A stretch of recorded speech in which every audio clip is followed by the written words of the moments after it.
সম্মানিত দর্শক, বিএনপি দলগতভাবে ভারতের বিরোধিতা করছে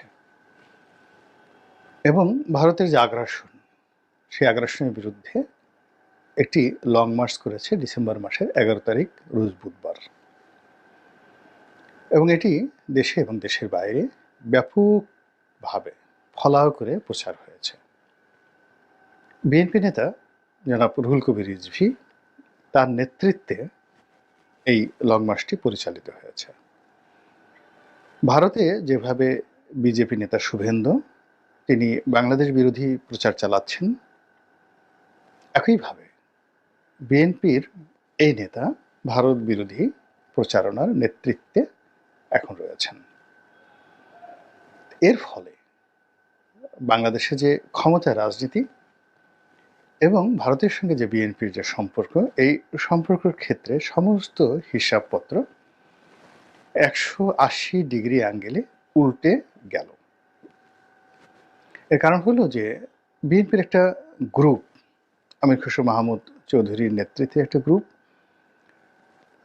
তারপরে ইকবাল মাহমুদ টুকু সাহেবের এই গ্রুপে আছেন। তারা দীর্ঘদিন ধরে ভারতের সঙ্গে একটা সুসম্পর্ক স্থাপন করার চেষ্টা করে আসছিল এবং এটা এখনো পর্যন্ত অব্যাহত রয়েছে এই গ্রুপটির মাধ্যমে, যাদেরকে ভারতপন্থী বলা হয়।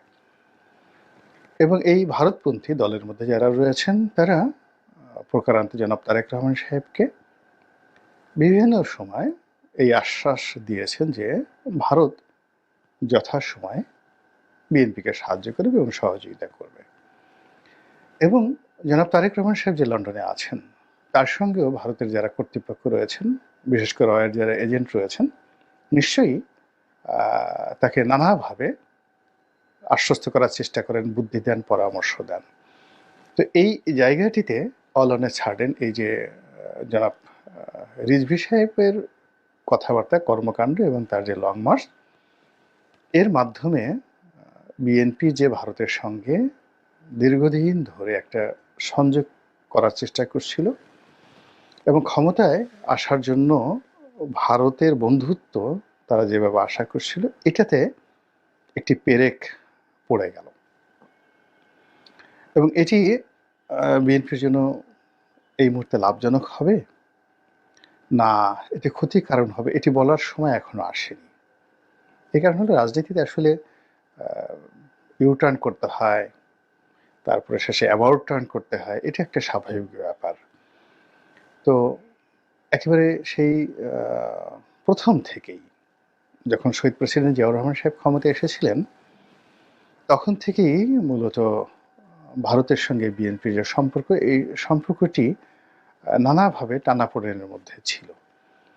যেমন দেখা গেল যে শহীদ প্রেসিডেন্ট জিয়াউর রহমান সাহেব তিনি রাষ্ট্রীয়ভাবে ভারতের সঙ্গে সম্পর্ক স্থাপন করতে চাচ্ছিলেন, কিন্তু ভারতকে আবার থ্রেট দেওয়ার জন্য তিনি আবার ফারাক্কা অভিমুখে মাওলানা ভাসানী যে লং মার্চ করেছিলেন, সেই লং মার্চটিকে তিনি বাধা দেননি। তো এটা নিয়ে শেষমেশ কিন্তু ভারতের সঙ্গে শহীদ প্রেসিডেন্ট জিয়াউর রহমানের যে সম্পর্ক, এটি নষ্ট হয়ে গিয়েছিল এবং তার পরিণতি বিএনপিও ভোগ করেছে এবং শহীদ প্রেসিডেন্ট জিয়াউর রহমানও ভোগ করেছেন। আবার শেখ হাসিনার সঙ্গে ভারতের যে সম্পর্ক, এখানেও শেখ হাসিনা বেশ কয়েকবার ডুয়েল খেলার চেষ্টা করেছেন, ডবল স্ট্যান্ডার্ড তিনি শো করেছেন। তিনি কখনো আত্মতৃপ্তিতে যে তিনি বড় হয়ে গেছেন, ভারতের কোনো সহযোগিতা তার দরকার নেই, দ্বিতীয়ত তিনি ভারতকে যা দিয়েছেন ওটি ভারত 14 জন্মেও তার ঋণ শোধ করতে পারবে না, এই কথা তিনি প্রকাশ্যে বলেছেন। এটা ভারত স্বাভাবিকভাবেই নেয়নি। ভারত তাকে সবসময় মনে করেছে যে তিনি দিল্লির অনুগ্রহ ভাজিকা। দিল্লি তাকে ক্ষমতায় বসিয়ে রেখেছে। তার যারা প্রতিপক্ষ, তারা তাকে টিটকারি করে বলতো শেখ হাসিনা হলেন দিল্লির দাসী, কৃতদাসী, আরও অনেক কথা, অশ্লীল অশ্রাব্য কথা আওয়ামী লীগ বিরোধী লোকজন বলে আসছে। তো এই কথাগুলো শেখ হাসিনা হয়তো শুনেছেন, তাকে মর্মাহত করেছে, বেদনাহত করেছে, এবং তিনি সেই জায়গা থেকে বের হওয়ার জন্যে তিনি আমি সব, আমার হাতে সব ক্ষমতা, তিনি বারবার স্বাধীন হওয়ার চেষ্টা করেছেন। দিল্লি দাসীর পরিবর্তে দিল্লিকে নিজেদের বা নিজের দাস বানানোর জন্য তিনি ঔদত্য দেখানোর চেষ্টা করেছেন মাঝে মধ্যে। এগুলো এক, যেটি বঙ্গবন্ধু চেষ্টা করেছিলেন কিন্তু পারেননি। শেখ হাসিনা তৃতীয়বারের মতো এই তার যে ছলচাতুরি নির্বাচন, এটাতে সফল হওয়ার পর তার যে উষ্মা, তার যে ক্রোধ, তার যে রাগ, এটা বহু বহু গুণে বেড়ে গিয়েছিল। ফলে তিনি ভারতের সঙ্গে খেলার চেষ্টা করেছেন, এটি ভারত স্বাভাবিকভাবে দেয়নি। দ্বিতীয়ত, তিনি আসলে চীনকে অস্বীকার করতে পারেননি। তার লোভ হয়েছে চীনের সঙ্গে তিনি একটা সম্পর্ক স্থাপন করবেন, এবং তার একটা পররাষ্ট্রমন্ত্রী ছিলেন, তিনি বলেছেন যে চীন তো আমাদের জন্য বস্তা ভরে ভরে টাকা নিয়ে বসে আছে। তো চীনের সঙ্গে সেই যে কূটনৈতিক সমঝোতা, এটা ভারত স্বাভাবিকভাবে নেয়নি। তিনি আমেরিকার সঙ্গে একবার সম্পর্ক করতে চেয়েছেন, আবার আমেরিকার সঙ্গে একবার সম্পর্ক নষ্ট করতে চেয়েছেন, কিন্তু বিকল্প তিনি শক্তির সন্ধান তিনি করেননি। এই কারণ হলো, চীনের সঙ্গে তো যদি তার বন্ধুত্ব বা আমেরিকার সঙ্গে যদি তার বন্ধুত্ব করতে হতো, তিনি যদি সরাসরি আইএসআইয়ের সহযোগিতা নিতেন, পাকিস্তানের সহযোগিতা নিতেন, যেটা বর্তমানে ইউনূস সরকার করছেন, তাহলে ওটা খুব দ্রুত হতো। রাতারাতি একেবারে সরাসরি একেবারে আপনি কারো দরবারে যাবেন, সবাইকে তো পিঠ ধরতে হয়, এটাই তো আমাদের এই সমাজের নিয়ম। তো সেটা না করে তিনি দুই হাতে পাকা খেলোয়াড়ের মতো খেলার চেষ্টা করেছেন, এবং সেই খেলার ফলে তিনি যে অবস্থার মধ্যে পড়েছেন, আপনি দেখবেন যে এগুলো যখন গবেষণা হবে, সবাই দেখবে যে এই যে শেখ হাসিনার পতনের পেছনে আমেরিকা এবং ভারতের জয়েন্ট একটা অপারেশন ছিল, এবং তারাই এই শেখ হাসিনাকে সেখানে নিয়ে গিয়েছে। এই অবাধ্য শেখ হাসিনাকে বাধ্য করার জন্য, তাকে উচিত শিক্ষা দেওয়ার জন্য, এবং তার সঙ্গে সঙ্গে আগামীতে আরো বড় পরিসরে বাংলাদেশে তাদের যে এজেন্ডাগুলো রয়েছে সেটা বাস্তবায়নের জন্য তারা একটা বাংলাদেশকে অস্থিতিশীল করার জন্য একটা সুযোগ যে তৈরি করার চেষ্টা চালাচ্ছে। এই জন্য তারা শেখ হাসিনাকে কায়দার দুর্বল করে নিজেদের কৃতদাসী বানাতে হবে, আবার শেখ হাসিনার অবর্তমানে যে অরাজকতা তৈরি হবে, সেই অরাজকতা তারা গোলা পানিতে মাছ শিকারের মতো একটা ব্যবস্থা করবে, যেটা তারা এখন করে যাচ্ছে। তো এটা শেখ হাসিনার সেই পরিণতি, যে সেখান থেকে বিএনপি কিন্তু এখনো শিক্ষা নিতে পেরেছে কিনা আমি বলতে পারবো না। তবে অতীতে বিএনপির যে দোদুল্যমানতা, এই দোদুল্যমানতার কারণে কিন্তু বিএনপিকে অনেক মূল্য পরিশোধ করতে হয়েছে। আপনারা জানেন যে সংসদে যখন 9 পার্লামেন্টে বেগম খালেদা জিয়া বিরোধী দলীয় নেত্রী, তখন শমশের মুবিন চৌধুরী পররাষ্ট্র সংক্রান্ত বিএনপির যে বিষয়াদি তিনি দেখতেন, এবং তার সঙ্গে দিল্লির একটা নিদারুণ সম্পর্ক ছিল, ভীষণ রকম সম্পর্ক ছিল। এবং সেই সম্পর্কের ভিত্তিতে তিনি মোটামুটি দিল্লিকে শেখ হাসিনার বিরুদ্ধে খেপিয়ে তুলেছিলেন, অনেকটা খেপিয়ে তুলেছিলেন। এবং যদি হেফাজতের ঘটনা না ঘটতো, এবং শেখ হাসিনা যদি আত্মসমর্পণ না করতেন ওই সময়টাতে, এবং বেগম জিয়া যদি পরবর্তীতে সিদ্ধান্ত নিতে পারতেন, তাহলে হয়তো 2013 সনেই আওয়ামী লীগের যে পট পরিবর্তন, এটা কনফার্ম হয়ে যেত। 2014 সনে ইলেকশন হতো এবং বিএনপি ক্ষমতায় আসতো। সেটা কিভাবে হলো? শেখ হাসিনার আচার আচরণে ভারত 2012-13 সনে বিরক্ত হয়ে পড়েছিল, এবং ওই সময়তে শেখ হাসিনাও কিন্তু বিরক্ত হয়ে পড়েছিলেন, এবং তিনি প্রকাশ্যে সংসদে তখন তিনি বলেছিলেন, বেশ কয়েকবার বলেছিলেন, যে তাকে ক্ষমতাচ্যুত করার জন্য দিল্লি চেষ্টা করছে, এবং এর আগেও দিল্লি গ্যাস চেয়েছিল, তিনি দেননি। এই কারণে 1996 থেকে 2001 পর্যন্ত চমৎকার একটি শাসন তিনি বাংলাদেশকে উপহার দিয়েছিলেন। তারপরেও ভারত তাকে ক্ষমতাচ্যুত করে বিএনপিকে বসিয়েছিল, এবং বিএনপি এখন আবার সেই পুরনো খেলায় মেতে উঠেছে, ভারতও পুরনো খেলায় মেতে উঠেছে। এই কথাটি কিন্তু উনি পার্লামেন্টে দাঁড়িয়ে 2011 সনের দিকে সম্ভবত তিনি বলেছিলেন। এইগুলো এক দৃশ্য। দ্বিতীয় দৃশ্য হলো, মনমোহন সিং যখন ভারতের প্রধানমন্ত্রী, তখন এই শমশের মুবিন চৌধুরীর নেতৃত্বে ভারতের সঙ্গে বা দিল্লির সঙ্গে বিএনপি এরকম একটা বন্ধুত্বপূর্ণ সম্পর্ক গড়ে তোলে, যার প্রেক্ষিতে বিরোধী দলীয় নেত্রী হিসেবে যখন তিনি ভারত ভ্রমণে গেলেন, স্বয়ং প্রধানমন্ত্রী মনমোহন সিং সমস্ত প্রোটোকল ভেঙে তাকে এয়ারপোর্টে রিসিভ করতে এলেন।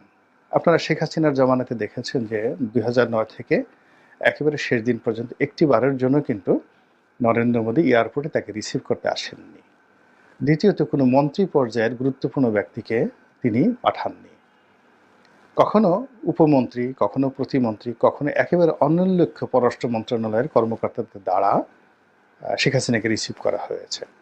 তো সেক্ষেত্রে বাংলাদেশের প্রধানমন্ত্রী নন শেখ হাসিনা, বাংলাদেশের প্রধানমন্ত্রী নন খালেদা জিয়া, বিরোধী দলীয় নেত্রী। তো তাকে রিসিভ করার জন্য ভারতের প্রধানমন্ত্রী, তাও আবার কংগ্রেসের প্রধানমন্ত্রী, এবং সেই কংগ্রেসের সঙ্গে সোনিয়া গান্ধীর সঙ্গে তাদের আওয়ামী লীগের কৌশলগত মিত্রতা, সেই প্রধানমন্ত্রী এয়ারপোর্টে চলে এসেছে। তাহলে বুঝেন যে বিএনপির জেরে ভারত লবিস্ট হিসাবে শমশের মুবিনের যে গুরুত্ব সেটা কোন পর্যায়ে ছিল। তো সেখান থেকে তিনি সম্মানিত হলেন, বৈঠক হলো, ভারতের সিদ্ধান্ত নিল, এবং ভারতের পরবর্তী যে কর্মকাণ্ড সেটি শেখ হাসিনাকে সন্ত্রস্ত করে তুলল, ভীত সন্ত্রস্ত করে তুলল। এরপরে বিএনপি যখন আন্দোলনে গেল, সেই আন্দোলনের সময় ভারতের যে রাষ্ট্রপতি প্রণব মুখার্জি তিনি বাংলাদেশে এলেন। এখন প্রণব মুখার্জি কিন্তু কংগ্রেসের নেতা, কিন্তু শেখ হাসিনার সঙ্গে তার ব্যক্তিগত সম্পর্ক। কিন্তু কংগ্রেসের যে সিদ্ধান্ত, ভারত সরকারের যে সিদ্ধান্ত, সেই সিদ্ধান্ত ছিল আপনার শেখ হাসিনা সেখানে ক্ষমতায় আসবে বিএনপি। তো সেই কারণে প্রণব মুখার্জি বাংলাদেশে এলেন এবং তার সঙ্গে একটা ফরমাল বৈঠক ছিল বেগম খালেদা জিয়ার, কিন্তু তিনি সেই বৈঠকটা করলেন না। না করার কারণে ভারত অসম্মানিত বোধ করল অ্যাজ এ স্টেট, যে তার রাষ্ট্রপতির সঙ্গে তার একটা প্রি শিডিউল বৈঠক, সেই বৈঠকে বিএনপি নেত্রী আসেনি। ফলে এই যে ভারত পিছু টান দিল, ওই যে পিছু টান দিল, আর শেখ হাসিনাকে অনিচ্ছা সত্ত্বেও তারা কিন্তু কাছে ডেকে নিল।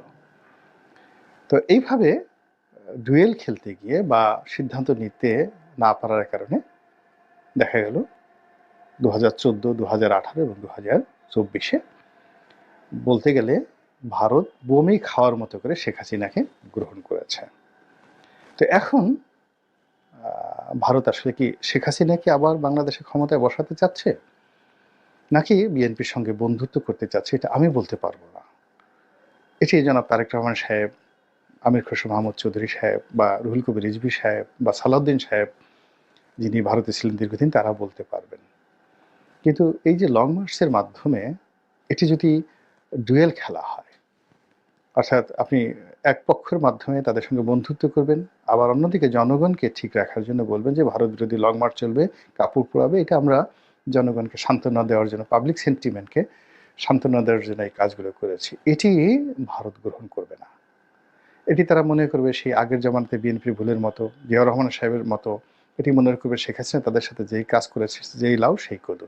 অতএব তারা শেখ হাসিনাকে নিয়েই তৃপ্ত থাকবে, আওয়ামী লীগকে নিয়েই তৃপ্ত থাকবে, বিএনপির সঙ্গে তারা ফার্দার কোনো নেগোসিয়েশনে যাবে বলে আমার কাছে মনে হচ্ছে না। তাহলে সেক্ষেত্রে কি হচ্ছে? সেক্ষেত্রে বিএনপিকে তার যে রাজনীতির হিসাব, সেই রাজনীতির হিসাবে তাকে 180 ডিগ্রি অ্যাঙ্গেলে গিয়ে ভারত বিরোধী শক্তির সঙ্গে একেবারে কৌশলগত পার্টনারশিপ করতে হবে, পাকিস্তানের সঙ্গে এবং চীনের সঙ্গে। এখানে ভারত দিকে ফিরে তাকানো যাবে না, তাহলে বিএনপি পিছিয়ে পড়বে। এর কারণ হলো এই যে বিএনপি যে বড় দল, কেননা এখানে জামাত যাই করুক, ডক্টর মোহাম্মদ ইউনূস যাই করেন না কেন, ভারত কিন্তু কখনোই আওয়ামী লীগের বিকল্প হিসেবে জামাতকে কল্পনা করছে না, বা ডক্টর মোহাম্মদ ইউনূসকে কল্পনা করছে না, তারা বিএনপিকে কল্পনা করছে। বিএনপির সঙ্গে তারা একটা ডাইরেক্ট ডিল চাচ্ছে, এবং এই যে যা কিছু হলো, এর ফলে এই ডিলটা এখানে বন্ধ হয়ে গেল। এর ফলে ভারত যেটা করবে সেটা হলো, একদিকে তারা শেখ হাসিনাকে প্রমোট করবে, অন্যদিকে তারা ডক্টর মোহাম্মদ ইউনূসের সঙ্গে নতজানু হয়েও তার সরকার যাতে আরও দীর্ঘদিন ক্ষমতায় থাকতে পারে, 2 বছর, 3 বছর, 4 বছর। এবং তারা কিন্তু এরশাদকে 9 বছর ক্ষমতায় রেখেছিল এই ভারত, 9 ইয়ার্স, শত চেষ্টা করে কিন্তু পারা যায়নি। তো সেক্ষেত্রে ডক্টর মোহাম্মদ ইউনূসকে যদি ভারত ৯ বছর ছাড় দেয়, অর্থাৎ ভারত যদি কিছু, কিছু বিষয়ে এই মুহূর্তে ছাড় দেয়, তাহলে কিন্তু ইউনূসের সরকার টিকে যাবে। এবং ডক্টর ইউনূসের সরকার যদি টিকে যায়, তাহলে বিএনপির জন্য এটি একটা মরণ ফাঁদ।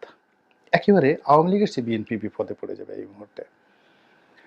এবং জামাতের সঙ্গে তাদের যে বিরোধ, সেই বিরোধে জামাত সঙ্গতিকারণ ইউনূসের পক্ষে চলে যাবে।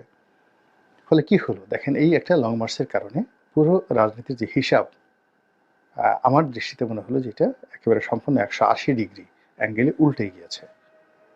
আপনি কি মনে করেন? যদি দ্বিমত পোষণ করেন, ভিন্ন মত পোষণ করেন, কমেন্ট করে জানান।